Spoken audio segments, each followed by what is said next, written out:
Arial খান নদীর পাশে বসে এরকম সুন্দর একটা জায়গায় বসে খাবার খেলাম।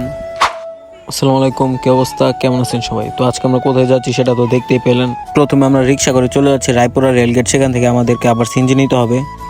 আজকে অনেকদিন পর আবার একটা ব্লগ করতেছি, নানা রকম সমস্যা থাকার কারণে এতদিন আসলে ভিডিও আপলোড দিতে পারি নাই। এখন আমরা সিএনজিতে উঠে গেছি, আর সিএনজিতে এখন আমরা চলে যাব হাসনাবাদ। আজকের আকাশটা এত সুন্দর লাগতাছিল, মাশাআল্লাহ, দেখে মনে হইতেছে যে একদম এডিট করা, কিন্তু না, আসলে বাস্তবে এত সুন্দর লাগতাছিল।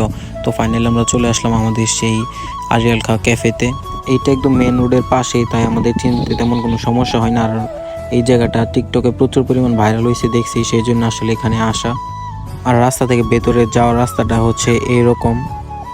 এইটার এক্সাক্ট লোকেশন হচ্ছে বাদুয়ারচর ব্রিজ বললে আপনাদেরকে রিক্সাওয়ালা বা সিএনজি ওলা যারা আছে সবাই এখানে নামাই দিবে।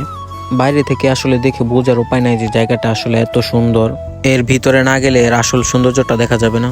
ঢোকার সময় বুঝতে পারছিলাম খুবই শান্ত একটা নিরিবিলি একটা পরিবেশ আমাদের জন্য অপেক্ষা করছে।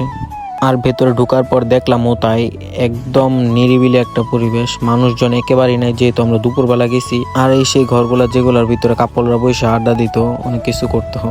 টিকটকে তো এগুলো প্রচুর পরিমাণে ভাইরাল হয়েছে, আর এইগুলো দেখে আসলে এখানে আসা।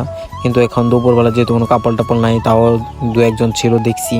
আসলে মন ভালো করার জন্য এর চেয়ে ভালো জায়গায় কি আর হতে পারে? পাশে এত সুন্দর নদী, এত সুন্দর আকাশ, আর এখানে বসে সময় কাটানো প্রিয় মানুষের সাথে, এর চেয়ে সুন্দর জায়গায় কি আর হতে পারে? হতেই পারে না আমার মনে হয়। নরসিংদীর আশেপাশে যারা আছেন তাদের জন্য তো খুবই সহজ আসাটা, কিন্তু যারা দূর থেকে আসবে তাদের জন্য তেমন কোনো অসুবিধা হবে না। কেউ কেউ আবার ভাববে না যে আমি এটা প্রমোট ভিডিও করতেছি, আসলে তেমন কিছু না। আমার কাছে জায়গাটা ভালো লাগছে তাই সব বলা। আর আমি এইদিকে পুরোটা ঘুরে দেখতেছিলাম জায়গাটা, আমার কাছে অনেক ভালোই লাগছে।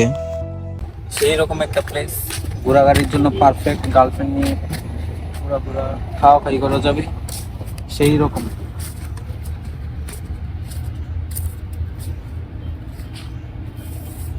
অনেক ঘুরলাম, পরে ভাবলাম এখানে একটু বসে একটু নদীর ফিলটা নেই।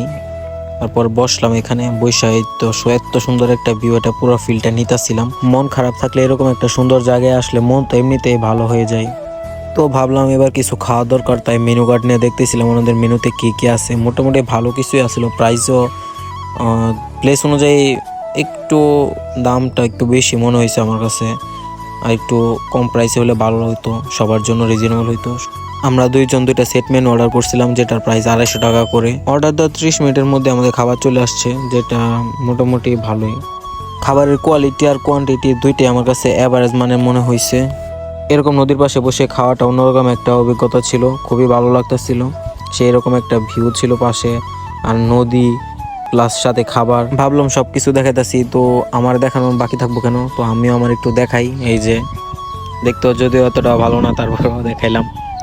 খাওয়া দাওয়া শেষ, সোনার বাংলাদেশ খাওয়ার পরে ওনাদের এই ভিতরে এই গেটটা ছিল, এই গেটের মধ্যে আমরা দাঁড়ায় অনেক ছবি টবি তুললাম। এই কাপড়গুলো রং উঠে গেছে বৃষ্টিতে মনে হয়, যদি কাপড়গুলোতে রং থাকতো তো আরও ভালো লাগতো।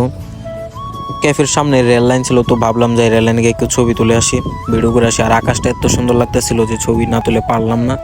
তো আর আজকের ভিডিওটা এতটুকু পর্যন্তই। সবাই ভালো থাকবেন, আসসালামু আলাইকুম।